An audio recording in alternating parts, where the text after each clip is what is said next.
ভারতের সঙ্গে বাংলাদেশের সব চুক্তি প্রকাশিত এমন দাবি করে পররাষ্ট্র মন্ত্রণালয়ের মুখপাত্র বলেছেন, কোনো গোপন চুক্তির তথ্য তাদের জানা নেই।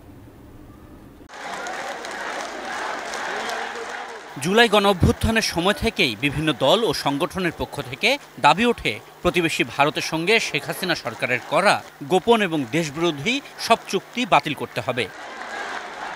এই দাবির কথা স্মরণ করিয়ে দিয়ে পররাষ্ট্র মন্ত্রণালয়ের নিয়মিত ব্রিফিংয়ে বেশ কয়েকদিন প্রশ্ন করা হয় ভারতের সঙ্গে কি কি চুক্তি আছে এবং কোন কোন চুক্তি বাতিল করতে হবে, এই তালিকা কবে প্রকাশ করবে পররাষ্ট্র মন্ত্রণালয়। অবশেষে 16 জানুয়ারি নিয়মিত ব্রিফিংয়ে পররাষ্ট্র মন্ত্রণালয়ের মুখপাত্র দিলেন এসব প্রশ্নের জবাব। 250-টিরও বেশি ডিজাইন অপশন নিয়ে ওয়ালটন স্মার্ট ফ্রিজ, বোঝে আপনার প্রয়োজন।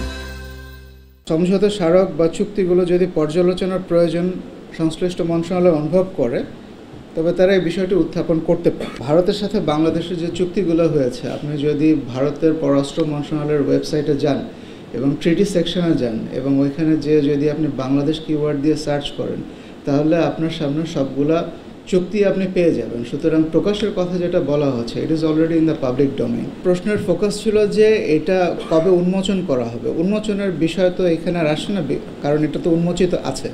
মুখপাত্র জানান, মার্কিন প্রেসিডেন্ট হিসেবে ডোনাল্ড ট্রাম্পের শপথ অনুষ্ঠানে অন্য সব দেশের মতো বাংলাদেশের পক্ষে আমন্ত্রণ পেয়েছেন ওয়াশিংটনে নিযুক্ত রাষ্ট্রদূত।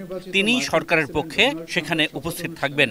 মার্কিন প্রেসিডেন্টের শপথ গ্রহণ অনুষ্ঠানে যে ট্র্যাডিশন আছে, সেই ট্র্যাডিশন অনুযায়ী ওইখানে বিদেশি মিশন প্রধান যারা আছেন তারা সবসময় দাওয়াত পেয়ে থাকেন এবং এবারও সেই একই ট্র্যাডিশন ফলো করা হয়েছে। আমাদের কাছে যে সরকারি চিঠি আছে, সেই চিঠিতে পরিষ্কারভাবেই বলা আছে যে যুক্তরাষ্ট্রে বিদেশি মিশন প্রধান যারা আছেন তারা এই অনুষ্ঠানে আমন্ত্রিত। এছাড়া ওয়ার্ল্ড ইকোনমিক ফোরামে যোগ দিতে প্রধান উপদেষ্টা ডক্টর মোহাম্মদ ইউনূসের আসন্ন সুইজারল্যান্ড সফর নিয়ে বিস্তারিত তুলে ধরা হয় এই সংবাদ সম্মেলনে। দাভোস সুইজারল্যান্ড সফর করবে আশিকুর রহমান অপু, এটি নিউজ, ঢাকা।